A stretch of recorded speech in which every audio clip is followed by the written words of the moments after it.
I think it's safe to say that these past few weeks I've kind of ran Resident Evil Village into the ground. Don't get me wrong, I love the game, but my 4 knife-only runs and like 5 regular runs have probably been a little bit excessive. That, coupled with the fact that I've been sick these past few days, I figured why not just talk about the future?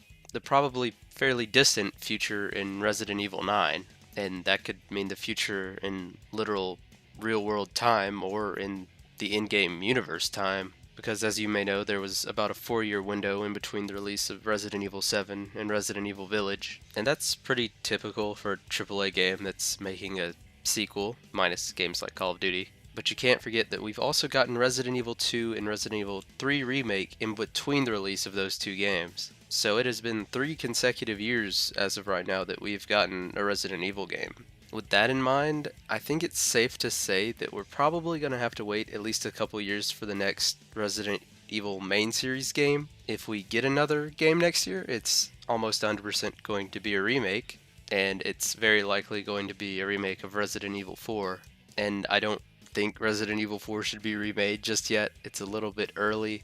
I think it'd make more sense to remake either 1, 0, or Code Veronica with the new remake over the shoulder style, but that's besides the point. When it comes to Resident Evil 9, I'm honestly kind of concerned with how the story's gonna go. Now, I'm assuming here, with it being likely called Resident Evil 9, pending subtitle, it's gonna come after 8 chronologically. And based on Village's end cutscene, it kind of insinuates that Rose is gonna be the main focus of the story now. That, coupled with the fact that it says the father's story is now done at the end of the game, it makes you think that we're gonna see a time skip for the next main entry in the series. But honestly, I don't want to see a time skip that big. I mean, you're missing out on a lot of world events that surely happen. That's not to say they can't break the cycle of titles and like make Resident Evil 10 happen before 9. I mean, if you look at 2 and 3, they're not exactly in chronological order. They conflict with their timelines being before or after, in between, and all that. But this would take that to a brand new level if they decide to make prequels after Resident Evil 9 being in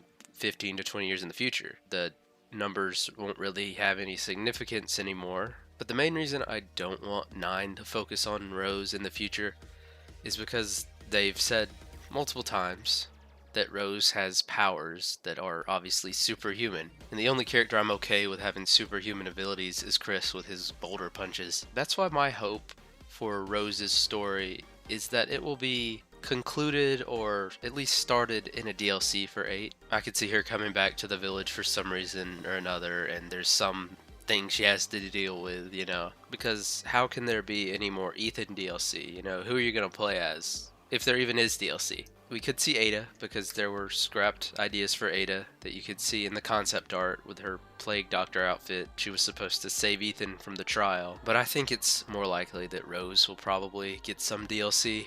Now, there is a small bit of discussion on whether or not Rose ages normally, because she's kind of a mold baby like Evelyn was, and even though there are some clear differences on how they ended up the way they are, it's still possible that Rose may age quickly like Evelyn did.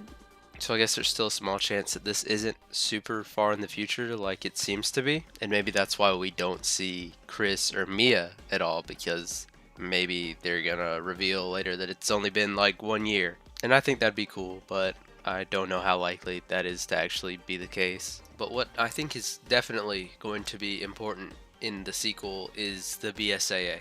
Because honestly, we haven't gotten that much from New Umbrella. I was honestly kind of disappointed that it was never explained why Chris left. I mean, obviously the BSAA has gone downhill. And I feel like 9 is going to focus a lot on what happened to the BSAA. Or at least I hope so, because I hope they don't just keep randomly mentioning like New Umbrella and the BSAA at the end of the games when Chris inevitably shows up with just a tiny bit of information revealed at the end of every game. And I feel like this really opens the door for another Jill and Chris game. I'm personally not the best Resident Evil historian, but I know in Resident Evil 5, you find out that Wesker has taken control of Jill with this mind-controlling device, and then you free her as Chris. And in the game, you don't really get much information at all after that. She's not in 6, she wasn't in 7, she's not in 8. The last paragraph on the wiki page about her says, after returning from Africa, Valentine was taken into a BSAA lab to undergo various tests due to her vast exposure to the various viruses and Wesker's experiments. She emailed Burton, who is Barry Burton from the first game, about her boredom from these tests, saying that she was eager to get back out into the field once her rehabilitation was completed. She gave him some advice on how to make peace with Moira, his daughter, and hoped to receive a return party in style. Posteriorly, she and Redfield asked Burton to join the BSAA, which he eventually accepted. So yeah, it's been a pretty long time since Jill's had any story relevance. So maybe, just maybe, we'll see her return as a protagonist in the next game that will explain to us the aftermath of the fall of the BSAA, because since BSAA is already collapsed and is using human experimentation, you can probably assume Jill's already left it, but who knows, they may try to pull the Jill being a villain card again, but I definitely hope not. And I gotta say, if it is called Resident Evil 9, no matter what the game focuses on story-wise, character-wise, I think it's going to be another first-person game with similar gameplay to 8. Mild horror, or, to some people, it's pretty majorly horrifying in some parts, but mainly an action game with horror elements, because 8 has just done so well. I don't see why they're not going to try to mimic that gameplay style down to a T. The Resident Evil 4 inventory works really well with it, and people are really starting to warm up to the first person all around, I think.